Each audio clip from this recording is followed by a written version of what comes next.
So guys, do you want to know the 3 fundamentals of improving the quality of your relationships? Well, stay tuned because I'm about to reveal.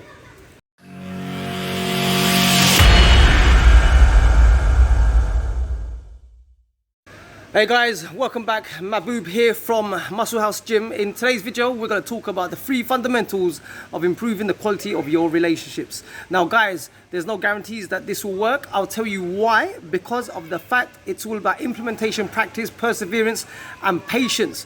You will at times get it right and at times you will get it wrong. But these 3 things I'm about to tell you will determine if your relationship is going to be a success or not. And these 3 things also need to be practiced over and over again. Also to bear in mind is that there'll be times when you will fail and there'll be times when you will prevail. So what are the 3 fundamentals of maintaining, nurturing a positive and beautiful relationship? Well, it boils down to 3 things. Number 1, knowing when to shut up.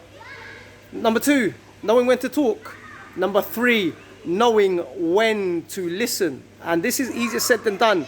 But even if you were to practice just one of these skills out of the 3, can make an impact, a positive impact in the quality of your relationship. And I would recommend and suggest that you practice the first one, is just knowing when to shut up. What does this mean? This means that when you are in a challenging situation, a confrontation, whether it be with your missus, business partner, work colleague, or boss, employer, just be quiet.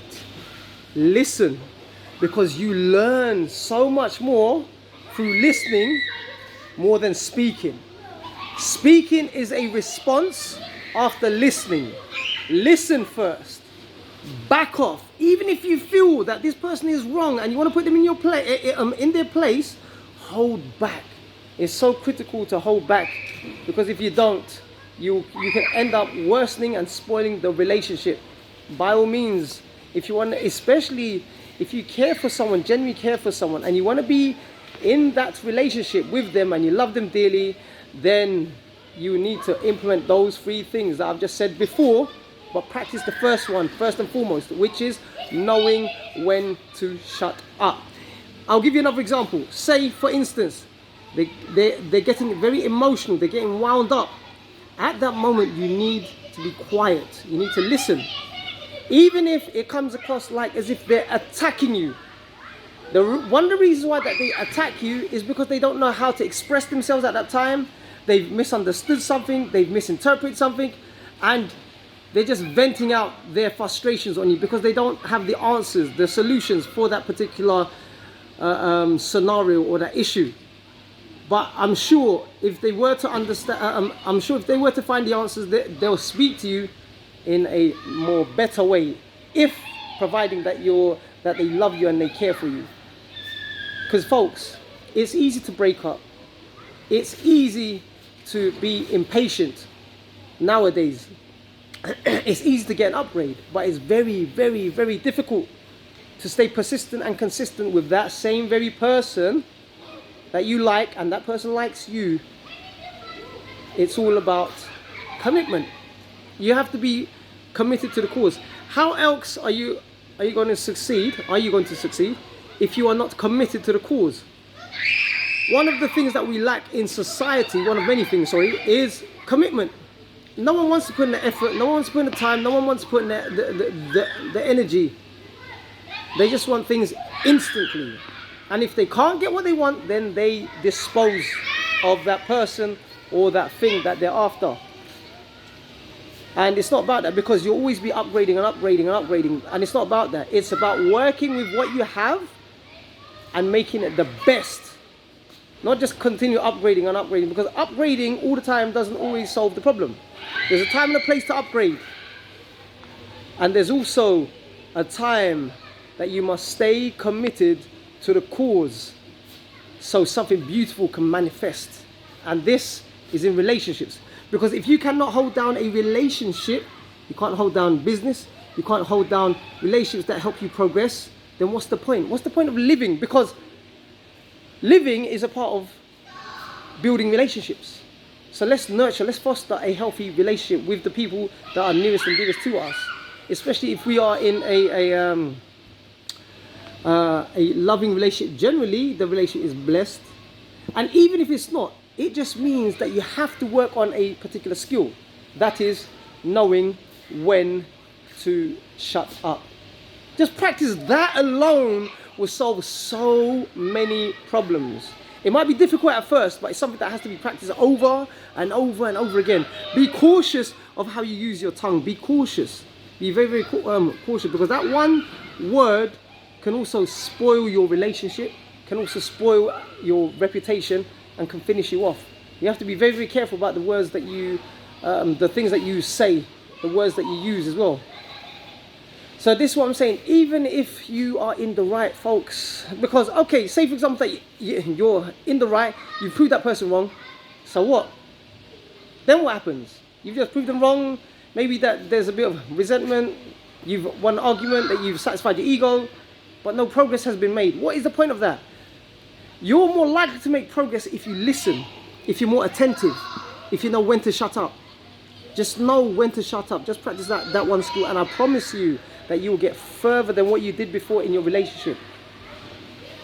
Number 2, when to listen. So I said the first one was, quick recap, knowing when to shut up. The second one is when to listen. When do you listen? Okay, when someone is going on and they're very offensive and they're rude and shrewd, that is not really the time to listen. I'll tell you why, because in that situation, especially if an attack has been made directly towards you, you need to remove yourself from that situation. Cool off, come back another time when the situation is a lot more calmer, then you listen, because you don't want to listen to someone who is very emotionally abusive, because that could potentially trigger you. So you want to remove yourself from the situation until the person's calmed down, and when they're in their rational frame of thinking, then you talk, you listen. Let that person talk, do the talk, you listen, take it in, and try to understand. And I'm not talking about passive listening, just saying, yep, yeah, I get it. No, I'm saying listen with understanding. Listen to what they're saying, and try to empathize and sympathize from the angle where they're coming from. Put yourself last, put themselves first, try to understand them. You know, because by understanding them, you have an advantage over the situation. If you do not understand them, you have lost control over the situation, and it cannot manifest into something positive. And it's not about dominating the situation or controlling the situation in a negative way. I'm talking about making something very, very positive, trying to bring out the best in a challenging situation. That's what it's about. So guys, knowing when to shut up, knowing when to listen, and knowing when to talk. The third and final one. When do you talk? Well, allow the person to speak, and you look for clues in the conversation where they have their breaks, when they have their moment of silence, when they've spoken enough. Then you say your bit. You say your bit, you be polite. Allow them to finish their sentences, allow them to finish what they have to say, and then you talk. And if this person doesn't allow you to talk, then there's no point in continuing the conversation. You need to come back at a later time and try to talk. You have to time your talking. For example, the person is very emotional, they're shouting, they're frustrated. Now is not the time to talk. It's now the time to listen and shut up. So those are 3 winning formulas to fostering a healthier relationship.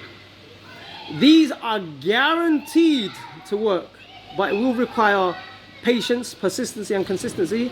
And it's not easy, because at days you will get caught up in the mix of things, and then there'll be times when you can actually take control of the situation for a positive outcome. And when I mean taking control of the situation, I don't mean using manipulation tactics. I don't mean taking advantage of the person. I'm just talking about, you want a positive outcome for your relationship to grow, to improve. These are the sort of things I'm talking about. So 3 basic principles I've highlighted, guys. Knowing when to shut up, knowing when to listen, knowing when to talk. Practice the first one. First and foremost, shut up. Just shut up. Listen. And then talk. Follow those principles and watch the improvement of your relationship. Because a lot of us out there, we talk too much. We don't listen, and when we do listen, it's very passive. It's not listening with understanding. We need to listen more. Hence why we have 2 ears, 1 mouth. 1 mouth to talk, 2 to listen. So that means that we must pay emphasis on listening more, shutting up more. All right, guys. So those are my my tips for today for progressing your relationships. I hope that has helped. I'll see you in the next video. Until then, take care, stay strong, stay focused. Bye for now.